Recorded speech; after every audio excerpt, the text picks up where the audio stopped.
Muy buenas tardes a todas las personas que nos acompañan el día de hoy. Mi nombre es Brian Avendaño. Yo soy gestor de comunidades y relaciones de confianza de Great Place to Work. En nombre de Lucky Group, Great Place to Work y Michael Page, les damos la bienvenida a todas las personas que nos están acompañando el día de hoy en el conversatorio Recursos Humanos, Innovación y Cambio para Conquistar Talentos, un evento enmarcado en nuestra iniciativa de Workbook. Con esta iniciativa que buscamos, el principal objetivo es transformar el mercado laboral en Colombia, al igual que compartir conocimiento y contenidos de muy alto valor que apalanquen la consecución de resultados en las organizaciones. Básicamente, el día de hoy, en el conversatorio, vamos a centrarnos en un tema específico: cómo se ha transformado el panorama de la atracción de talento en las organizaciones, y también ver cómo el desarrollo tecnológico nos ha permitido adaptarnos a este nuevo entorno o a esta nueva normalidad. Para el desarrollo de este conversatorio nos acompañan tres invitados muy especiales. Uno de ellos es Jaime Bárcenas.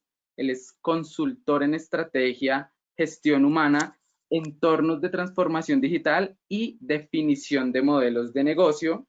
Hace más de 28 años que trabaja asesorando y acompañando a compañías en diversas geografías, principalmente Colombia, Ecuador y México. Jaime, muchas gracias por aceptar esta invitación y bienvenido. Gracias, muchas gracias, Brian. También nos acompaña Luis Enrique Llamas. Él es director global de Capital Humano de Carvajal Tecnología y Servicios. Es experto en recursos humanos e innovación y estrategia. Adicionalmente, ha trabajado temas de transformación cultural y gestión del cambio. Cuenta con más de 20 años de experiencia profesional liderando transformaciones culturales que han impactado la estrategia de las compañías y generado valor a través de los equipos altamente eficientes. Luis Enrique, bienvenido y muchas gracias por aceptar esta invitación. No, muchas gracias por la invitación, de verdad que es todo un placer y un honor poderlos acompañar hoy acá y compartir todos estos conocimientos con ustedes y experiencias. Gracias. A ti, Luis Enrique. Y también nos acompaña Yesid Olave. Él es gerente de talento humano de Fundación de la Mujer. Él es profesional en ingeniería de sistemas organizacionales y cuenta con una maestría en informática. Cuenta con más de 17 años de experiencia exitosa en liderazgo de equipos, procesos y proyectos de recursos humanos y gestión tecnológica. Actualmente, desde su rol como gerente de recursos humanos, está encargado de toda la transformación cultural y digital, alineando todas estas iniciativas a la estrategia organizacional. Es decir, también muchísimas gracias por acompañarnos en este espacio. Bienvenido. Bueno, muchas gracias también a ustedes, muchas gracias a todas las personas que están ya conectadas y es un honor para mí compartir con grandes personas y también obviamente muchas gracias a The Workbook por esta invitación. Perfecto, bueno, como todos los asistentes pueden ver, en este momento tienen sus micrófonos en silencio y sus cámaras desactivadas para favorecer la dinámica de este conversatorio. Si ustedes tienen alguna pregunta, duda o sugerencia que quieran dar, lo pueden hacer a través de la sección de preguntas que tenemos en el panel de la plataforma, o lo pueden hacer a través del chat, y al finalizar tendremos un espacio de 15 minutos específicamente para dar respuesta a cada una de sus inquietudes. Pues de nuevo, muchísimas gracias por acompañarnos en este espacio, todas las personas que en este momento ya se encuentran en el conversatorio, y a nuestros tres invitados también muchísimas gracias por aceptar la invitación. Jaime, te doy la palabra para que puedas dar inicio con este importante evento. Muchísimas gracias, Brian. Gracias. Hola, Luis Enrique, y hola, Yesid, ¿cómo están? ¿Qué tal, Jaime? Pues muchas gracias por este espacio y este conversatorio. Y a propósito de lo que Brian decía, va a ser un tema para temas de tecnología y de gestión humana. Y definitivamente, pues vamos a llevar un conversatorio con algunas preguntas abiertas y vamos a ver cómo nos va llevando esto, ¿de acuerdo? Basado en esos dos grandes ejes o temas de lo que queremos hablar ahora, que es el tema de la tecnología y esta transformación digital y qué ha pasado desde el punto de vista del capital humano y las personas en las organizaciones, ¿sí? Porque miren que es innegable. Entonces quisiera que me fueran contestando uno a uno, ¿sí? Para ir haciendo este conversatorio y llevándolos pues como nos vaya llevando la misma conversación hacia estas preguntas que voy a ir haciendo, ¿sí? Porque definitivamente es innegable que con esta pandemia los procesos de transformación digital cambiaron o se aceleraron, ¿sí? Yo por ahí, no sé si llegaron a ver en algún momento algún meme decía qué fue lo que realmente logró la transformación digital y por ahí aparece el COVID, ¿no? Es decir, bueno, pues finalmente la pandemia fue lo que impulsó o aceleró muchos de estos cambios, ¿sí? Y la pregunta específica, y quien me quiera contestar inicialmente y después vamos a irlo turnando, es ¿cómo cambia el panorama de la atracción de talento frente a esta nueva situación debido a la pandemia o al confinamiento o esta forma de trabajo actual? Bueno, ¿Quién sí, me quiere? Jaime, si Luis quieres Enrique, adelante. Sí, mira, yo creo que la pandemia más que haya acelerado el tema de la transformación digital, creo que lo que ha acelerado y cambiado son las formas de trabajo. Creo que el COVID es sencillamente lo que nosotros hablamos de gestión del cambio, donde tenemos una necesidad adaptativa, que es lo que nos acaba de suceder, que se contrapone una negatividad a la adaptación y es como entramos en ese momento de frustración, de duda, de poca cohesión, poco trabajo en equipo por una situación. Y lo que ha hecho eso es impulsar a utilizar otras herramientas y otros mecanismos para poder desarrollar el trabajo de una manera óptima. ¿Por qué? Porque digamos que yo creo que las herramientas de atracción de talento ya las tenemos. Todos tenemos diferentes software que nos permiten hacer entrevistas de manera no presencial, de aplicar pruebas psicotécnicas y de hacer una cantidad de cosas que aunque las podíamos hacer, de golpe no usábamos esas herramientas en su totalidad. Entonces digamos que esa negatividad a la adaptación lo que hizo fue gestionar un cambio que después de 5 meses y medio de estar en todo este proceso de cuarentena nos hemos ido adaptando a ellas y yo pienso que hoy ya lo hacemos con mucha más calma y naturalidad y hemos interiorizado que esas herramientas se pueden usar y están al servicio de la organización y de las áreas de capital humano. No sé, Jessy, ¿tú qué opinas sobre el tema? Bueno, Luis, muchas gracias. Y sí, es una pregunta muy interesante porque, bueno, coincido en primer lugar de que efectivamente esta situación, más que acelerar temas asociados a transformación tecnológica, lo que ha hecho es retar un poco la dinámica de procesos que ya existían en las organizaciones. Yo voy a tratar de contestar no solamente esta pregunta, sino todas las preguntas que tengamos, o la gran mayoría de pronto, quizás desde un enfoque, voy a llamarlo como un enfoque predominante y desde un enfoque como emergente, ¿sí? Respecto a las dinámicas de talento humano que están sucediendo ahorita. Desde el enfoque predominante, es decir, de lo que estamos viendo a nivel generalizado en las organizaciones, efectivamente, esta situación que estamos viviendo nos ha puesto con más celeridad quizá a experimentar cosas, ¿sí? A probar cosas que de pronto por algún motivo antes no podíamos o no habíamos visualizado probar.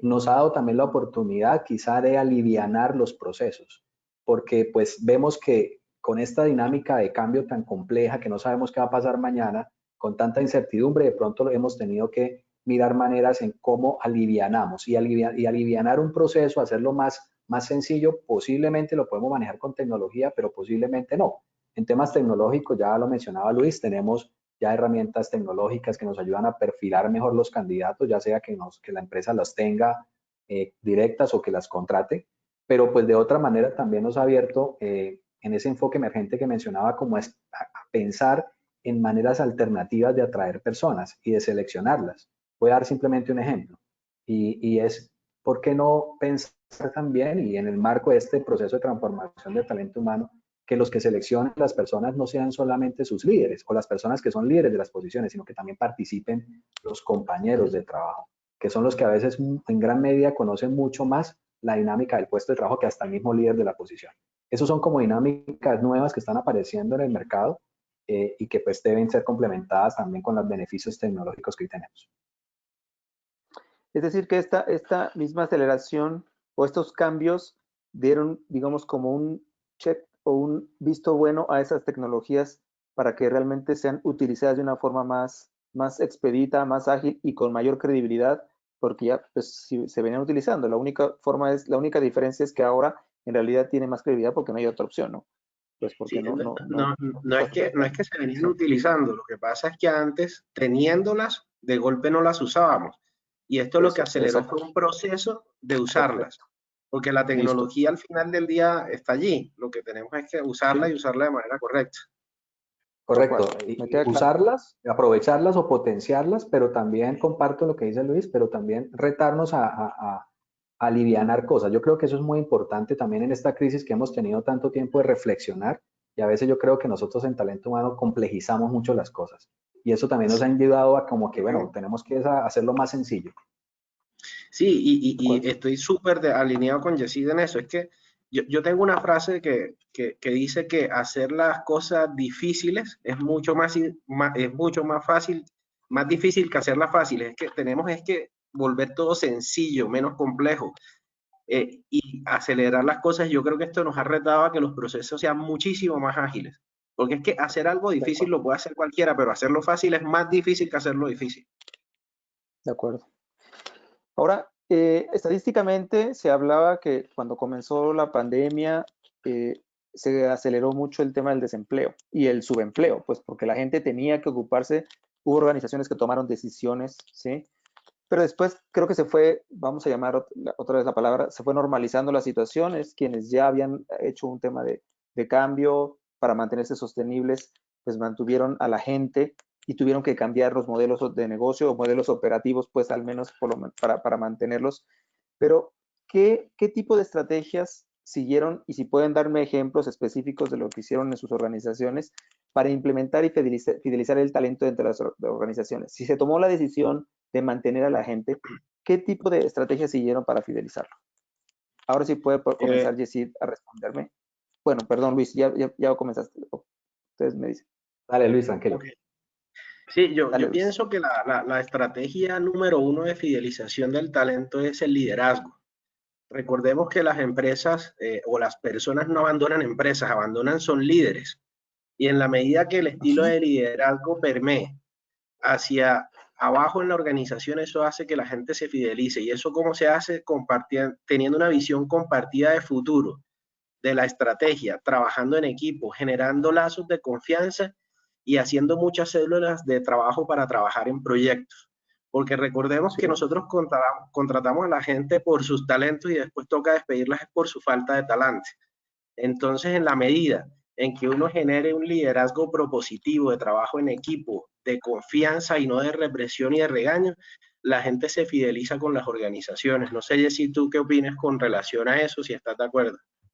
Totalmente de acuerdo, Luis. Yo creo que diste en el clave. Yo totalmente soy un ferviente creyente, digamos, de que con el liderazgo adecuado es la mejor forma en la que se fideliza el talento. Jaime nos plantea de pronto algunas experiencias particulares. Voy a hablar de pronto de una a nivel general y una en particular en el marco de esta crisis. A nivel general, nosotros en esta organización en la que estoy, Fundación de la Mujer, actualmente hemos implementado desde hace ya 2 años largos todo un programa de fortalecimiento del liderazgo, entendiendo justamente, entre otras cosas, que las personas tengan claridad, quienes están en estos roles formales de liderazgo, de qué es lo que la organización espera de un buen ser humano, de un buen profesional que tiene esa responsabilidad. En ese proceso que nos ha tomado toda una dinámica de socializar, de conversar con las personas, obviamente también de reforzar ciertos conceptos y ponerlos a aplicarlos, porque también es no quedarse en el papel con esos conceptos. Hemos logrado mejorar índices obviamente muy relevantes a nivel de la rotación del personal, a nivel de los temas de seguridad y salud en el trabajo, a nivel del ausentismo, y eso son cifras que han mejorado en 2 años en más de un 30-40% en las mejoras en ese sentido, y se debe justamente al concepto que Luis plantea. Entonces no puedo estar más de acuerdo, y en el marco de esta situación de crisis yo acotaría algo en particular, y es que el liderazgo tiene que favorecer la seguridad psicológica, ¿sí? Es un concepto que realmente es como emergente, entre comillas, el concepto de seguridad psicológica, pero no es tampoco tan nuevo. Y simplemente es darle a las personas también favorecer contextos donde las personas se sientan seguras a nivel de su, entre otras cosas, de su seguridad laboral, pero también de que la organización está pendiente de ellos, de que no solamente hay una figura transaccional, sino que nos importa también las personas y las cuidamos. Creo que en este marco el liderazgo que favorezca contextos de seguridad psicológica es muy importante.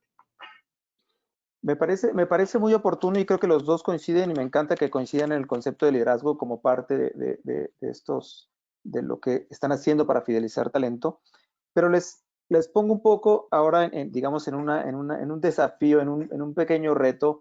Cuando comienza esta pandemia y empieza la gente, bueno, más bien los líderes o los jefes, pues, o líderes, si podemos hacer alguna diferencia en esa, la presencialidad marcaba mucho.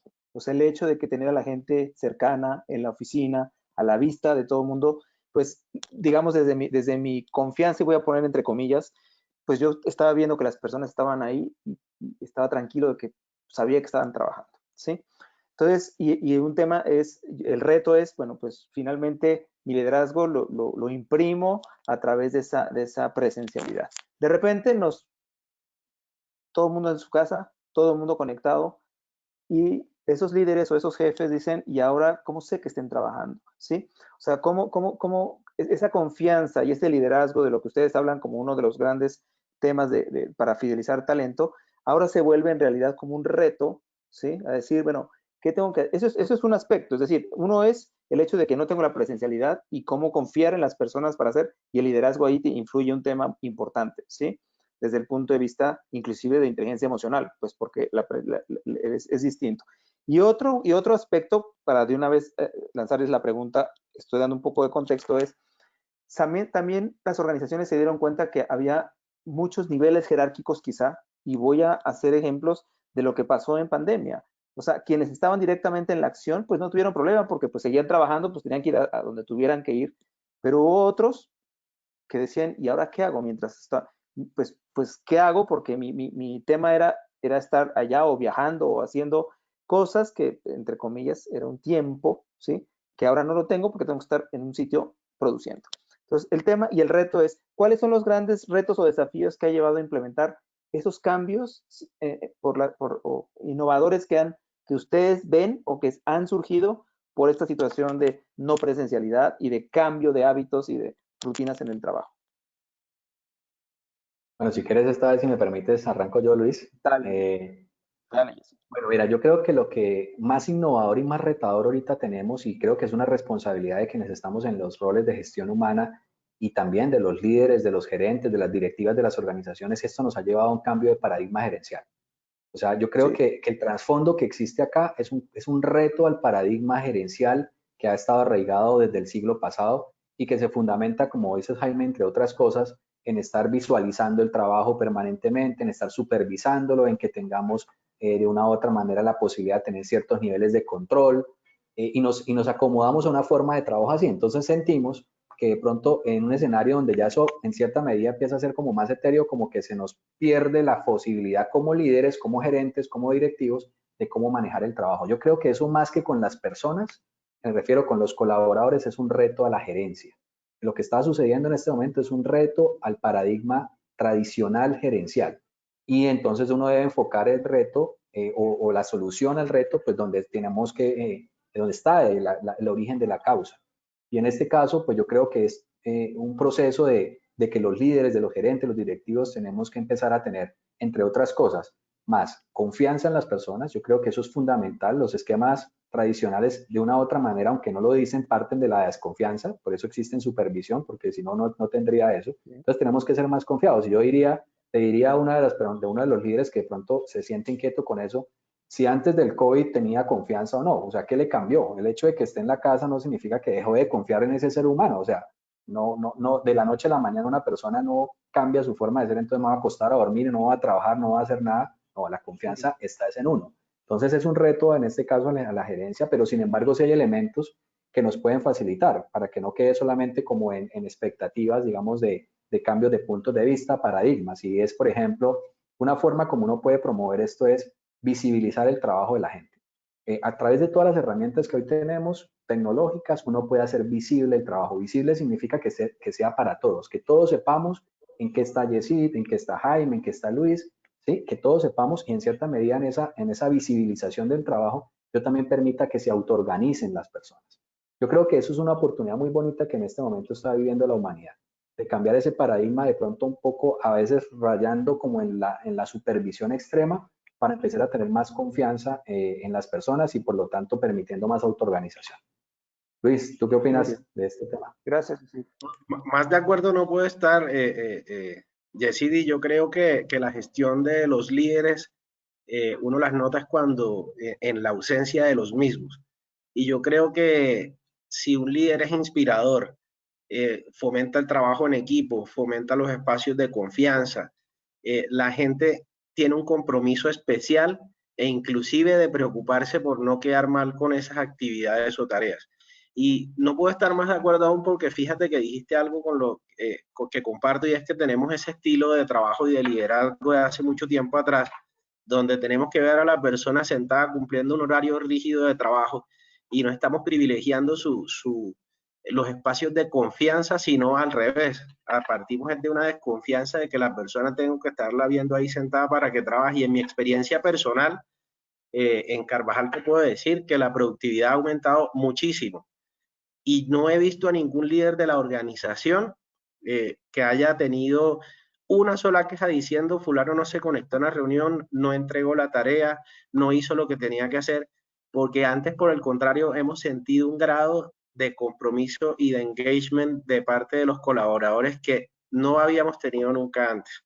Entonces yo creo que cuando uno da libertad, y obviamente que tiene que ser una libertad supervisada y vigilada de una u otra forma, pero cuando uno genera la libertad, genera espacios de confianza, yo creo que la productividad ha sido explosiva. Y no creo que solo en Carvajal. Hablo con mis colegas y me dicen, oiga, la productividad aumentó. Entonces esto nos va a reevaluar muchísimo ese tema de tengo que cumplir un horario, tengo que tener un reglamento interno de trabajo que tengo que cumplir al pie de la letra, y una cantidad de cosas represivas, cuando esta libertad y esta entrega de confianza, que además ha sido una entrega de confianza por una crisis, y era un poco lo que hablábamos ahorita, esto fue una gestión de cambio clásica, hubo un elemento externo que nos obligó a hacer esto, pero resulta que nos obligó y a mi parecer ha funcionado bastante bien. Retos hacia el futuro. Con todo esto, tenemos que buscar la forma de combinarlo con una presencialidad, no por vigilancia, sino que creo que también el espacio de encontrarse con los compañeros de trabajo hace que se generen espacios de innovación, porque cuando uno tiene un problema y se para a tomarse un café con un compañero, que a veces dicen no están trabajando, pero sí lo están haciendo, ese intercambio de ideas en grupos interdisciplinarios hace que las ideas surjan. Entonces, digamos que aunque esto nos cambió la vida, también me parece que en algún momento tenemos que tener una balanza en lo que no todo tenga que ser en casa ni todo en la oficina, porque también es necesario ese contacto humano de relacionarse para poder construir y se generen esos espacios de innovación de los que tanto se habla últimamente. Jaime, si me permite, voy a agregar una cosita pequeñita, excusa. Sí, Que es que me gustó mucho algo que dijo Luis, y es que a veces nosotros partimos de ese paradigma tradicional que digo, donde uno dice hay que saturar a la gente de trabajo, ¿sí? Y no vamos a espacios de holgura para que las personas también tengan tiempo de, entre comillas, tener pausas de relajación, de conversación, de interacción, porque es que de ahí fluye también mucha de la potencialidad de ideas. Y en la posibilidad que de pronto dice Luis, que en el caso de Carvajal, por ejemplo, se ha incrementado significativamente la productividad, muy posiblemente eso también tenga que ver claramente con la confianza, pero también porque se le ha abierto a las personas, a las malas, o le hemos abierto a las malas, espacios donde pueden estar teniendo experiencias más amplias. Pueden estar interactuando con sus hijos, pueden estar de una u otra manera haciendo una pausa más larga, pueden hacer, y nadie los está controlando para saber. Entonces, eso también hace que de una u otra manera las personas liberemos un poco ese encasillamiento y le demos también más libertad al cerebro para que procese muchas cosas que de pronto antes le teníamos más restringido. Era como eso agregado que quería mencionar. Gracias, Yehid. Y gracias, Luis. Quiero hacer como un pequeño resumen de lo que están diciendo y lo planteo de la siguiente forma. Es decir, hay algunos paradigmas que se manejaron siempre con el tema de la forma de liderazgo, la forma de la presencialidad y la confianza. O sea, que al final eran ciertos paradigmas o sesgos que si no era de esa manera, o los horarios de trabajo, o la forma de medición de la productividad. Entonces, ¿cómo hacer si eso era, digamos, las grandes preocupaciones que tenía gestión humana y de repente pues llega esta situación coyuntural, como bien dice Luis Enrique, a través de un detonador de cambio, que fue una situación externa que lo detonó y que derrumba muchas de las teorías o sesgos o creencias que gestión humana pues llevaba para decir, aquí se mide a través de la rotación del personal y se miden las 8 horas de trabajo y se mide, o sea, que esa es la forma como tradicionalmente era. Es decir, quiero hacer una pequeña analogía para entrar. Ahora la pregunta es, si, así como los griegos medían el cronos y el cronos medido en minutos, segundos, meses, años, y siempre un tema en cronos, en tiempo. Y el kairos era más una concepción de valor sobre el propósito de lo que tú estabas haciendo y la sensación de. Creo que cambia el esquema de decir, ahora es más el resultado y lo que voy a obtener que el simple hecho que lo hagas en 8 horas, en 5, o lo hagas a las 2 de la mañana, porque tu horario puede ser a la hora que sea, ¿sí? Entonces, la pregunta es, ¿qué mecanismos de innovación y cambio deben tener ahora gestión humana? Pues para volverse protagonistas en esta situación. O sea, llegó una situación, hubo un disparador externo que nos provocó. ¿Qué cosas debería hacer ahora gestión humana para volverse protagonista con esta situación? ¿Quién quiere responder? Adelante, Bueno, Jessica. muchas gracias, Luis, por darme la palabra. Bueno, yo creo que, bueno, hay muchas cosas que tenemos que hacer, la verdad, porque claramente, como les dije, para mí mi interpretación es que esto que nos está pasando, como muchas cosas que nos están sucediendo en este momento de la humanidad, nos están poniendo a replantear seriamente paradigmas, en este caso paradigmas de trabajo. Y pues para mí yo creo que gestión humana siempre ha venido funcionando, por lo menos tradicionalmente, como un aliado, digamos, de la gerencia desde la perspectiva de ayudar a que esos paradigmas de trabajo sean más como fluidos, que sean más efectivos. Y entonces, pues el reto que tenemos ahora en gestión humana es cómo ayudar a cambiar el paradigma gerencial, o sea, cómo bueno, pues nos ponemos a darnos cuenta de que la dinámica del trabajo de las nuevas generaciones pues ya vienen con unas expectativas que no se adaptan a la gerencia tradicional. O sea, eso es evidente en todos los estudios que salen. Ahorita cada año prácticamente las grandes firmas de consultoría sacan estudios permanentemente donde muestran que el paradigma tradicional de la gerencia no se adapta a la lógica de trabajo de las nuevas generaciones. Entonces, yo creo que lo primero que deberíamos hacer en gestión humana es empezar a experimentar esas dinámicas de trabajo, por lo menos al interior nuestro, si es que no hemos empezado todavía. Yo creo que eso es muy importante, que nosotros mismos conozcamos y nos retemos, que seamos como se dice coloquialmente, primero hagamos las cosas en nuestra casa para luego empezar a mirar cómo las podemos expandir, que experimentemos que, por ejemplo, prácticas basadas en principios ágiles.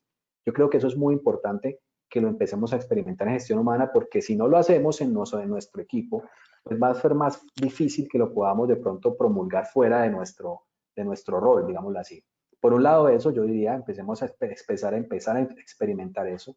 Y por otro lado, también lo que yo diría es que tenemos que empezar también a retar los sistemas de trabajo tradicionales asociados, por ejemplo, a la gestión del desempeño, asociados, por ejemplo, a cómo estamos nosotros capacitando el personal, asociados a cómo de una u otra manera estamos remunerando a las personas. Y hay que retarnos y abrirnos y traer a las organizaciones ideas que vengan quizá a veces de otros contextos diferentes, pero que puedan aplicar, digamos, a mejorar la gestión de las personas en las organizaciones.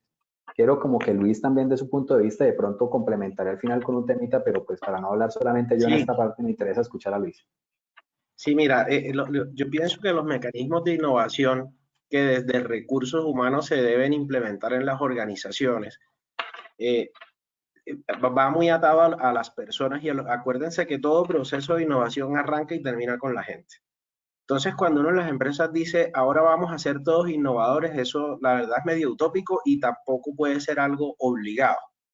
Porque, a ver, hay personas que de verdad les gusta la innovación y a otras no les gusta porque hacen una tarea de especialistas de un perfil de profundidad y es absolutamente respetable que a esas personas les guste eso. Entonces yo creo que en las organizaciones uno lo primero que tiene que hacer es un mapeo del talento.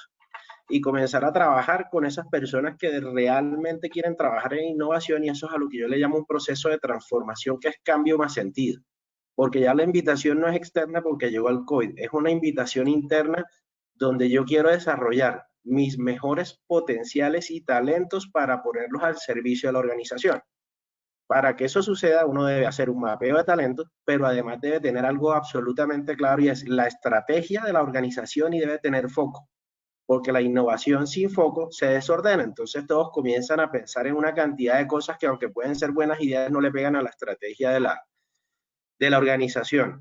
Les pongo un ejemplo de cómo lo hemos liderado en Carvajal. Nosotros en Carvajal tenemos una iniciativa que se llama la Escuela Digital de Innovación de Carvajal Tecnología y Servicios, donde cogimos a los 15 mejores estudiantes de diferentes universidades del país, de diferentes profesiones, diferentes puntos de vista. Ahí, en esa escuela hay antropólogos, ingenieros de sistemas, comunicadores sociales, etcétera, y les cambiamos el mindset.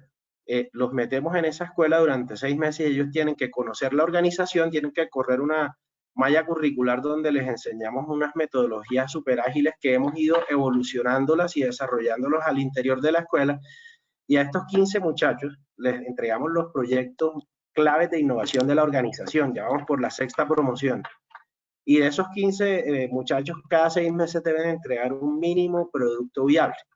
Entonces, ¿qué hacemos? Cogemos gente joven. A mí alguien una vez me dijo una frase, que es que yo le pagaba a esos estudiantes por venir a aprender acá, y resulta que es todo lo contrario. Yo les pago para que nos enseñen, porque realmente esa mirada fresca, que no tiene ningún tipo de influencia y no están contaminados por cosas que nosotros, ya las personas mayores, podemos estar contaminados, hacen que las ideas fluyan de manera libre y espontánea. Entonces, los 5 mejores estudiantes de cada promoción se quedan trabajando con nosotros. Entonces, ahí hay 3 pilares: innovación, liderazgo y trabajo en equipo. Y no solamente trabajamos innovación, sino que formamos a los futuros líderes de la organización. Y eso ha ido permeando un proceso de transformación, de cambio más sentido, porque ya la invitación es interna, con todos los colaboradores de la organización Carvajal, que ya llevamos un tiempo largo allá. Y hemos comenzado a crear células de trabajo con asignación de proyectos que le peguen a la estrategia del negocio, para ir desarrollando nuevos modelos de negocios a través de la innovación. Siempre teniendo en cuenta que en estos procesos de innovación deben estar los que quieran, no porque me toque. Todo lo que es obligado termina mal. En cambio, cuando tú generas ese espíritu de, oiga, quiere trabajar en esto y participar en un proyecto, aporte de su idea, y siempre y cuando haya confianza y no haya regaño por la equivocación, sino que se generen en espacio de confianza, la innovación. Recuerden que yo tengo un lema, y es: equivóquese rápido y barato. También hay que festejar los errores, porque de eso también se aprende. Y digamos que a través de todo este concepto de transformación hemos ido permeando esa cultura de innovación. Recordemos que la cultura se hace a través de hábitos repetitivos, liderando con el ejemplo, festejando los errores, festejando también los éxitos. Y con eso hemos logrado permear y cambiar una cultura de innovación dentro de la organización. Y yo creo que las áreas de recursos humanos tienen que apoyar y apalancar estos procesos de transformación en las personas. Y para hacer eso, y devolviéndome a la primera pregunta cuando arrancamos, debemos tener un mapeo de talento absolutamente claro, y tenemos que saber cuáles son los talentos de cada una de las personas. Recordemos que todos los seres humanos tenemos 4 dimensiones. Yo quiero, que es la inteligencia emocional, sé hacer, porque pues si no sé hacer, se me quedan intenciones. Yo hago, y hay que hacerlo rápido. Y el cuarto elemento, que es el más importante para desarrollar un talento, es la actitud. Cuando tengo esas 4 características en un ser humano, las tengo claras, las mapeo y desarrollo talento, es cuando podemos de verdad hablar de procesos de transformación y de innovación dentro de las organizaciones. Cuando yo escucho a Luis, claramente veo que Carvajal lleva mucho tiempo en este proceso, como ya no lo mencionó Jaime, y pues obviamente esto es fabuloso porque ya ha ido refinando, y ha ido creciendo, y ha ido posicionando y fortaleciendo. Yo creo que hay organizaciones, por ejemplo en la que estoy, que estamos apenas como en ese proceso de arranque. Llevamos un año largo, casi ya 2 años en este proceso, ya también con un laboratorio de innovación donde, con gente propia, que como dice Luis, y tiene toda la razón, tiene que ser personas que también quieran estar ahí, que tengan ciertas capacidades y ciertos potenciales. No puede ser cualquier persona en el sentido de que le toca, digamos, ponerse ahí, ¿no? Pero Pero para reforzar lo que yo mencioné y en línea con lo que menciona Luis, yo creo que las áreas de talento humano tenemos que estar ya cada vez más involucrados. Si el proceso de transformación digital o fortalecimiento e innovación está empezando, tenemos que estar ahí, ¿sí? Tenemos que estar ahí de pronto aprendiendo también. En eso, por eso mi invitación a que las áreas de gestión humana también que experimentemos con nuestras propias áreas dentro de nuestros propios procesos, que traigamos esos conocimientos y los empecemos a probar. Si ya ha estado más avanzado, como ya, por ejemplo, Luis nos comenta a nivel, digamos, de Carvajal, pues claramente gestión humana tiene que ser un catalizador de esa transformación, obviamente, a nivel de toda la organización.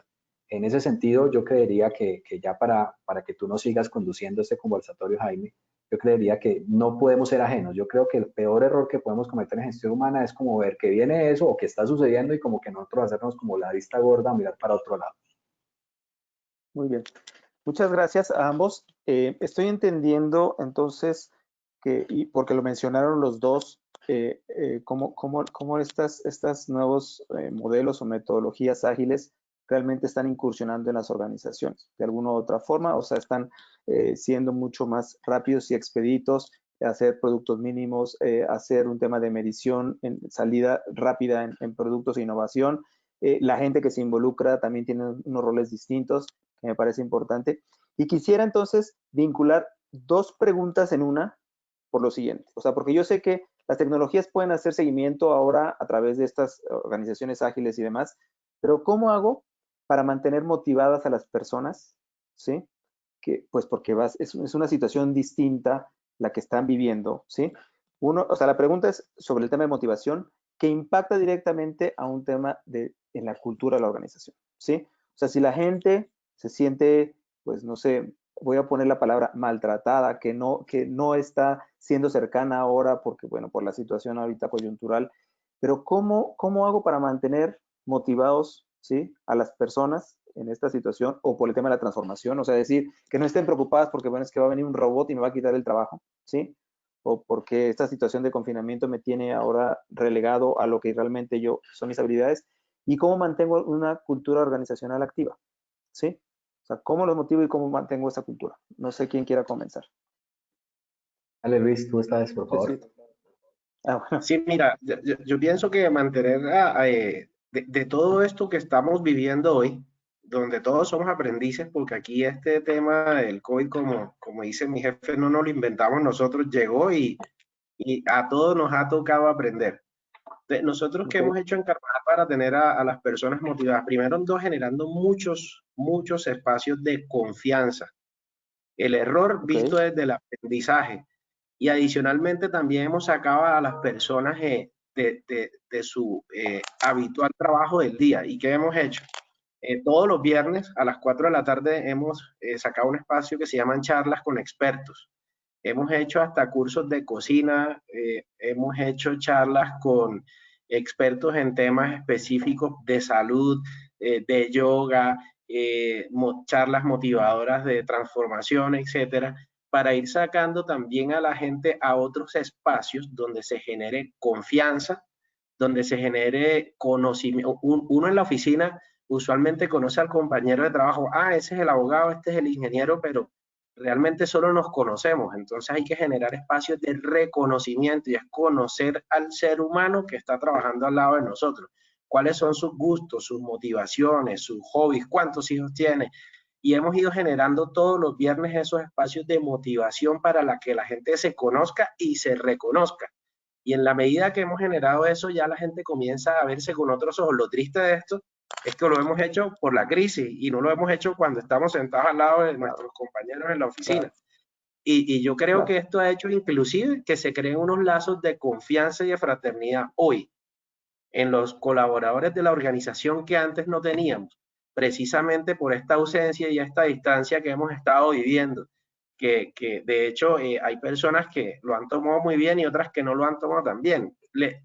En estos días alguien me preguntaba, oye, y fue una reflexión que hice que me salió en ese momento, ¿cómo ha hecho usted para trabajar en la casa? Y yo, no, pues sí, me levanto, trabajo, etcétera, y después hice una reflexión, es que antes uno prendía su carro, llegaba a la oficina y era empleado. A las 6, 7 de la noche uno volvía y prendía el carro, llegaba a su casa y ya era papá y esposo. Ahora somos papá, esposo, trabajador, psicólogo, todo en la casa. Entonces, es un reto bien interesante y eso ha hecho que uno como que le pregunte al compañero al lado, oiga, ¿y usted cómo va? Y tristemente, ahora sí nos hemos reconocido, a cosa que no hacíamos antes. Entonces, digamos que eso es lo positivo que yo rescato de esta crisis. Y yo la palabra crisis no le pongo nunca una connotación negativa. La crisis yo la veo como una oportunidad. Y digamos que esos espacios que les cuento de los viernes donde hemos hecho charlas con expertos ha generado un lazo de camaradería y de confianza absolutamente espectacular con los compañeros de trabajo.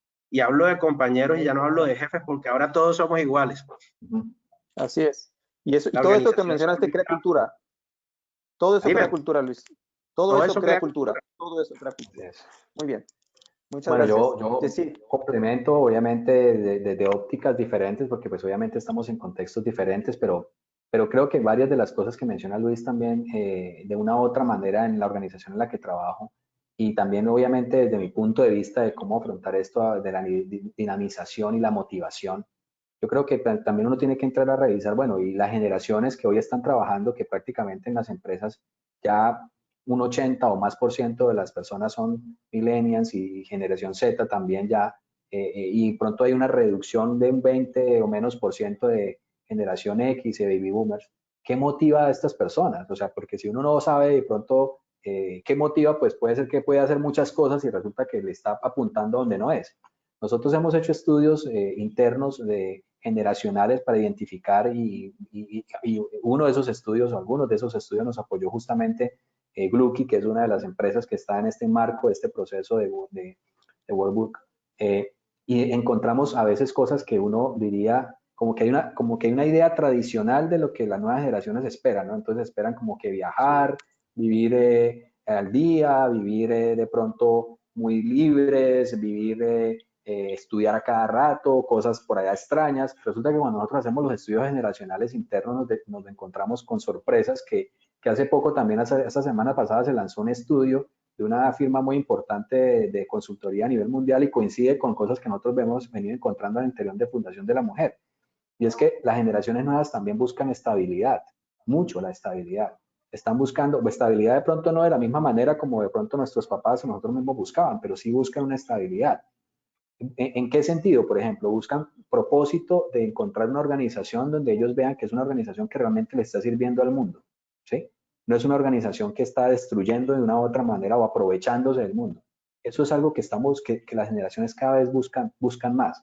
Entonces, hay organizaciones que tienen esa facilidad porque de pronto una organización como la nuestra, Fundación de la Mujer, que tiene un propósito de ayudar a las personas más necesitadas, pues fácilmente conecta eso con la intención de pronto de las personas de querer hacer un mundo mejor y eso fideliza mucho. Y en estos momentos de crisis donde de pronto las personas más, digamos, que tienen más una situación socioeconómica más difícil, pues una organización como la nuestra que ha tratado de ayudarle a esas personas a través de apalancamiento financiero para poder solventar todas estas necesidades, pues las personas encuentran una resonancia y una fidelización casi que automática. Obviamente no sucede en todos lados, pero sí es muy importante, yo creo, que identificar qué aspectos siento yo, y según los estudios dicen que fidelizan y motivan más a las personas en este momento. El tema del propósito de la organización, que sea un propósito loable, que sea un propósito noble, que ayude al planeta. Sí. Por ejemplo, la inclusión y la diversidad que Luis mencionaba, ese tema es súper motivador ahorita para las personas, en que se sientan en ambientes donde pueden ser reconocidos, pueden ser quienes son, que puede ser que uno tiene que ponerse máscaras, como decía, entre comillas, máscaras, como más o menos mencionaba Luis, que uno se pone como que la cara, digamos, del trabajador y como que no tiene, no, ahorita uno no tiene máscara, le toca papá todo a la vez y eso no pasa nada y la gente se muestra como es. Yo creo que eso engancha también, potenciar eso de que es una organización abierta, diversa, que acepta eso, que no tiene tapujos, transparente, eso fideliza mucho y eso es algo que altamente está demandando hoy la población, que son ese tipo de motivadores, por llamarlo intrínsecos. Yo creo que ahí las organizaciones podemos explotar mucho ese tipo de cosas que están esperando las personas, porque todos en esta crisis y antes de esta crisis estamos queriendo un mejor mundo, ¿sí? Entonces yo creo que las empresas podemos mostrar muchas cosas de acá. Y para cerrar, coincido con lo que también pronto hemos hecho pues de formas diferentes. También empezamos a hacer pilotos, digamos, de charlas masivas, donde, bueno, vamos a mirar cómo nos va. Vamos a hacer una charla masiva de pronto de algún tema de innovación. pensábamos que se iban a conectar poquitas personas, no, eso fue un boom, 600 personas conectadas, todas hablando, oiga, qué bueno que pase esto, ¿por qué no lo hacen más seguido? Entonces, claramente también siento que de una u otra manera tenemos que fomentar ese conocimiento y conexión entre las personas. Creo que ese es otro motivador importante. Creo que se rompieron paradigmas de una forma pues inesperada y además fue genuino porque pues la gente se comenzó a conectar. Antes decía, pero ¿cómo así perder el tiempo metido ahí en un curso? Y hoy todo el mundo allá, pues no hay otra opción tampoco, pues, pero fue mucho más genuino, ¿no? Pues muchas gracias. En realidad, ahora quisiera dar oportunidad. Hay varias preguntas del público, como comentamos, que nos gustaría que también participara y ya me están aquí enviando algunas de las preguntas que el público está haciendo. Y lo voy a comenzar con una, conectando con lo último que estabas diciendo, Yesid, sobre el tema de diversidad e inclusión, ¿sí? Y lo voy a ver de la siguiente forma. O sea, la pregunta específica es cómo impacta esta aceleración digital y la nueva normalidad que nos está dejando la pandemia en las estrategias de diversidad e inclusión como ventaja competitiva de las organizaciones. Pero quiero hacer un pequeño punto de decir, pensemos en tema de diversidad e inclusión, tanto generaciones como lo han planteado de millennials y de los centennials, sino a la inversa. ¿Qué pasa con las personas que tradicionalmente hacían y ahora pues se vieron digamos, fueron atentados su forma de trabajo? Y también tenemos que pensar en esa diversidad e inclusión de personas mayores o de generaciones X, ¿sí? Que fueron, pues, digamos, atacados, por decir una palabra, por esa situación de pandemia. ¿Sí? ¿Qué nos dicen? ¿Qué nos pueden comentar al respecto? Bueno, yo creo que la diversidad e inclusión, pues tiene de pronto muchos enfoques, de pronto muchas formas de entenderse, ¿sí? Quizá la forma como yo quiero plantearla tiene que ver con ese permiso, por alguna manera, de facilitar, de permitirse, de aceptarse en una organización que las personas sean y piensen diferente. Yo creo que eso no tiene generación ni tiene, digamos, un tema asociado, digamos, a cierto segmento de edades, sino simplemente las personas que ya de pronto tienen una antigüedad mayor en la organización o el que está llegando nuevo, pues debe entender que la organización, si es que así la organización lo facilita, pues está abierta a eso, a aceptarse como son, así sean que traigan unos esquemas un poco más tradicionales, unos esquemas más nuevos, pero son respetables. Entonces yo creo que yo no lo ato necesariamente a un tema, digamos, de formas de trabajo necesariamente, sino lo ato creo que más a un tema de ayudar a las personas a encontrar su propio yo, encontrar. O sea, perfecto. Yo creo que las empresas tenemos que facilitar ese proceso también a veces de desarrollo humano para facilitar esos contextos. Muy bien, muchas gracias, Sid. Luis Enrique. Yo creo que todo este tema que estamos viviendo, el tema de diversidad e inclusión, se ha vuelto ya una necesidad y no un tema de pronto retórico, filosófico, en el cual todas las empresas decían, oiga, hay que hacerlo. Y esto no los ha obligado de verdad a hacerlo. Y les voy a poner un ejemplo. Y mi esposa es profesora y me dice, oye, mira el problema que hay si los niños hoy vuelven o no vuelven al colegio, porque es que los papás están trabajando desde casa, mandan el niño al colegio o al revés, tienen que estudiar desde casa y el papá le dice o a la mamá que vuelva a la oficina. Entonces uno tiene que comenzar a entender los entornos y los contextos y las motivaciones de cada uno de sus colaboradores. ¿En qué sentido? Tengo que entender y comprender, esta es una mamá que no le puedo decir, venga a trabajar hoy porque tiene a los niños estudiando desde casa. Entonces digamos que creo que en medio de esta crisis, también esto nos ha enseñado y nos ha obligado a entender esos contextos de inclusión y de diversidad. Y hemos entendido cuáles son esas motivaciones. Entonces eso, hay empresas que dicen, no, es que vamos a hacer, un grupo viene lunes, martes y miércoles, el otro viene jueves y viernes y después nos turnamos. No, eso no se puede manejar así desde mi óptica y desde mi punto de vista. Más bien ahí es que entender cuáles son las motivaciones de las personas para ir a la oficina, y digo motivaciones para ir porque hay personas que de verdad en este momento necesitan salir e ir porque quieren estar en un entorno diferente. Pero también hay papás que en este entorno nuevo dicen, oiga, yo no puedo ir porque tengo a los hijos estudiando en casa y no puedo traer una empleada que me los cuide porque no sé si se van a contagiar de COVID o no, o prefiero estar yo acá monitoreando el desarrollo y el estudio de mis hijos. Entonces digamos que yo creo que más allá de poner esas reglas rígidas de vamos a hacer estos part-time de que unos trabajen y unos vengan, ahí es que entender qué motiva a cada uno de nuestros colaboradores y súper alineado con Yesida. Esto no tiene ni centennials ni millennials. Esto, el reto de las áreas de recursos humanos es conocer su talento y saber exactamente cuáles son las poblaciones que tenemos y qué motiva a unos y qué motiva a otros. Y eso sí es inclusión. Así, Cuando yo entiendo cuáles son las motivaciones, porque la gente hace lo que hace, es cuando yo digo, ah, ahí sí estoy siendo inclusivo. Entonces yo creo que en medio de esta crisis aprendimos y no podemos todavía hablar en pasado porque la crisis continúa y tenemos que ahora ser mucho más cuidadosos, pero esto va a ser un aprendizaje para estas generaciones que yo creo que va a durar toda la vida en el mindset de todos nosotros. Creo que sí. Y quiero conectar esto que están diciendo con la otra pregunta que nos están haciendo y que va muy al lugar con estos últimos comentarios. Y dice lo siguiente, ¿hasta qué punto ese aumento de productividad por la virtualidad puede llegar a impactar el equilibrio de la vida personal y trabajo? ¿Sí? ¿Cómo desde gestión humana podemos apoyar ese equilibrio y en este momento de la sobreproductividad que no se vuelva normal? Es muy buena pregunta. Yo creo que es una pregunta excelente porque la sobreproductividad se ha generado porque todos tenemos en la cabeza que como estamos en la casa siempre tenemos tiempo. Sí. Y yo creo que aquí ninguno se salva de ese error, porque he hablado con mucha gente y dice, no, es que yo arranco a las 7 y a veces me doy cuenta y son las 9 de la noche. Entonces, el reto desde las áreas de capital humano es comenzar a generar la cultura de separar esos espacios en que uno tiene que ser papá, tiene que ser esposo, tiene que sentarse a cenar con su familia y comenzar a delimitar esas rayas o zonas grises donde siempre estamos trabajando y queremos entonces estar en medio del trabajo atendiendo a la familia. Entonces, el gran reto es que podamos generar la cultura, que hay unos espacios de trabajo y otros para la vida personal. Y yo creo que eso ha sido un reto dificilísimo y tengo que confesarlo, todavía no hemos llegado al punto ideal, porque la gente siempre tiene la tentación que pasa por al computador y coge y lo abre y dice, voy a ver si me han escrito algo. Es un tema bastante complicado, lo hemos estado trabajando, tengo que ser súper franco, no lo hemos logrado al 100%, pero estamos recorriendo ese camino de respetar esos espacios de trabajo y esos espacios de vida personal. No es fácil, no sé Yesida a ustedes cómo les ha tocado en la fundación.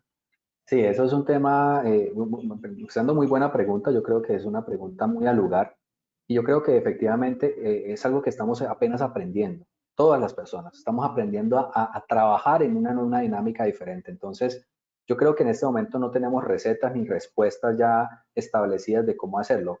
Yo lo que plantearía son de pronto dos cosas. Uno, a nivel de las personas. Yo creo que las personas hay que, en esta etapa, no solamente a nivel del trabajo, pero hay que recordarle a las personas que son seres humanos. Y al ser seres humanos somos seres plenos, no somos solamente personas unidimensionales asociadas al trabajo.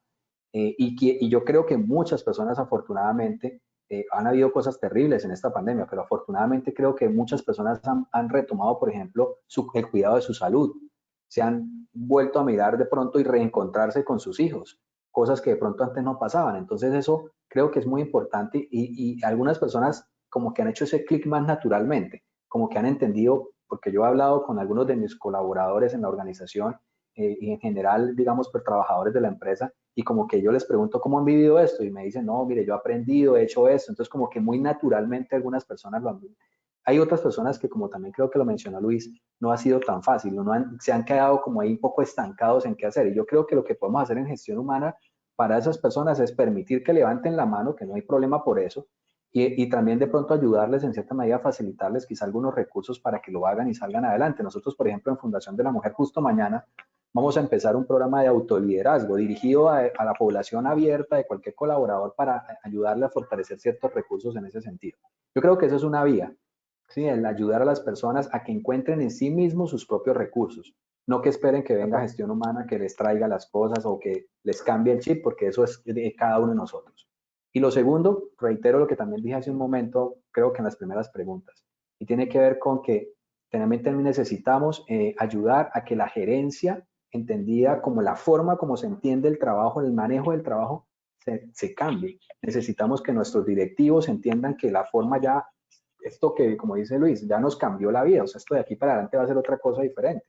pero a veces quizá también ese sobreproductividad, ese sobreesfuerzo se debe a los temores de la, digamos, de la gestión gerencial normal, de que, oiga, pero ¿será que sí están haciendo? Entonces como que necesito para mañana, no sé, le tengo la crisis, tengo que hacer 50.000 escenarios financieros, tienen que ser para mañana porque se necesitan, ¿qué vamos a hacer? Entonces, esa premura que tienen a veces la gerencia por lograr sacar adelante ciertos resultados, yo creo que también es un tema donde gestión humana debe entrar a ayudar también, porque también son seres humanos, me refiero a los directivos, que tampoco saben cómo manejar esto, entonces también hay que ayudar en ese sentido a hacer esa transición, digamos, del enfoque gerencial. Muy bien. Estoy entendiendo entonces que pues la motivación tiene que ser también un tema intrínseco, la autorresponsabilidad pues de salir adelante es de uno también, ¿sí? Yo sé que gestión humana ayuda en algunos aspectos y tiene cierta responsabilidad. Y entonces me quiero ir a una última pregunta, pues para respetar también el tiempo, porque dijimos que iba a hacer esto 1 hora, y la pregunta la vinculo a estos últimos temas. Entonces, ¿generará algún impacto o modificará los procesos de cómo evaluaremos el desempeño de las personas ahora? Yo pienso que las evaluaciones de desempeño también van a transformarse. Yesida ahora tocó un tema súper importante y yo creo que la productividad ha aumentado por 2 razones. La primera es que la gente pues está en su casa y siempre siente que como que tiene más tiempo para hacer más cosas. Y la segunda es porque muchas personas se sienten muy presionadas y temerosas de perder su empleo. Su trabajo. Entonces yo por eso siempre he dicho que las personas no abandonan empresas, abandonan líderes. Y decías ahora, Jaime, algo súper importante. Esto no es una responsabilidad de las áreas de capital humano solas. Esta es y eso es un punto muy interesante. Esta es una responsabilidad de todos los líderes de la organización, que la gente se sienta tranquila, que la gente se sienta con confianza, que pueda uno tener espacios de retroalimentación con sus colaboradores abiertos y francos. Y en esos espacios de retroalimentación abiertos y francos es donde de verdad van a cambiar las evaluaciones de desempeño. No solamente podemos medir desempeño por las tareas del día a día, porque pues esas hay que hacerlas y para eso nos pagan, ¿cierto? También tenemos que mirar todo el tema de atributos de comportamiento dentro de una evaluación de desempeño y es cómo me comporto y eso cómo está alineado a la cultura organizacional y a la estrategia de la organización. Súper importante, evaluaciones de desempeño más centradas en el propósito de la organización y en el propósito individual inclusive de las personas. Entonces creo que desde allí esta crisis nos va a llevar a que se dé esa transformación en esas evaluaciones de desempeño. Okay. De acuerdo, totalmente de acuerdo. Yo creo que muchos procesos de gestión humana se están replanteando y se van a replantear. Y uno de esos es la gestión del desempeño, las evaluaciones, porque es que ese modelo, el proceso más bien de gestión del desempeño es un proceso que ya desde hace mucho tiempo está siendo retado y necesita cambiarse porque pues simplemente es, en mi interpretación, es como una herramienta para un modelo, digamos, de trabajo que ya no funciona, o sea, que ya digamos, quizá era muy valioso para de pronto una época muy industrializada, de manufactura grande, pero ya esa lógica tradicional de la gestión del desempeño ya hoy no funciona en ambientes innovadores, de servicios, de gestión de conocimiento, donde pues están migrando ya muchas empresas, hasta las mismas empresas de base, digamos, de manufactura industrial ya están migrando de una u otra manera en un esquema diferente. Entonces, totalmente de acuerdo, yo que visualizo, digamos, a nivel de la gestión del desempeño, claramente en ese escenario de transformación y reto que tienen, yo lo que visualizo es que van a ser, coincido como dice Luis, de pronto en otras palabras, va a ser más una revisión permanente, ¿sí? Periódica, no permanente en el sentido de cada rato estar preguntando, ¿no? Sino que no es por hitos o brincos, o sea, como que cada trimestre, cada semestre, una vez al año, sino es algo permanente. Y la permanencia se ve a nivel de la agregación de valor. ¿Qué tanto yo estoy agregando valor? ¿Sí? ¿Qué tanto estoy contribuyendo a la organización? Más que una contrastación contra ciertos indicadores y objetivos. Entonces termina siendo un tema mucho más integral, porque la agregación de valor no es solamente pues, hacer X o Y tarea, sino pues es realmente uno demostrar que la gestión que tenía en cierto periodo de tiempo que me asignaron, la mejoré. Y eso es un tema mucho más amplio que contrastar contra uno que otro objetivo. Entonces ahí también hay un reto y es un reto también nuevamente para el liderazgo porque Nosotros tenemos las evaluaciones de desempeño tradicionalmente como una herramienta que nos alivian a los líderes el tener que decidir cosas. Y en este caso, las herramientas de gestión del desempeño se van a volver es simplemente como una forma de representar la gestión colaborativa entre líder y colaborador, más que un momento puntual en la que yo vengo y me pongo una camiseta de evaluador y una camiseta de evaluado y para que luego mira qué decisiones tomo. Se vuelve una herramienta de gestión colaborativa líder-colaborador.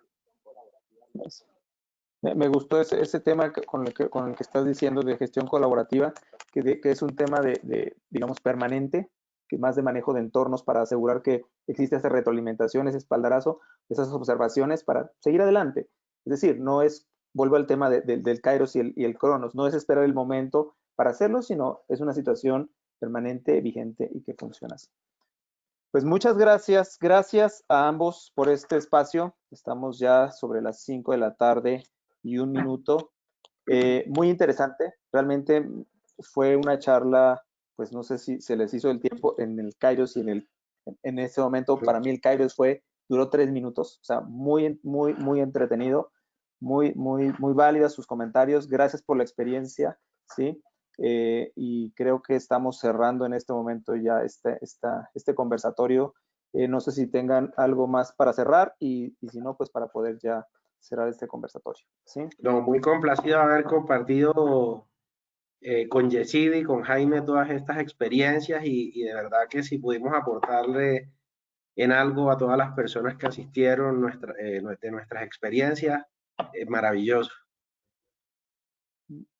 Igualmente, muchas gracias a Jaime, a Luis por este espacio. Creo que también se me pasó volando. La verdad fue muy agradable y también aprender de Luis y también de ti, Jaime, realimentarme Gracias. también y obviamente aportarle a todas las personas que están conectadas en este espacio.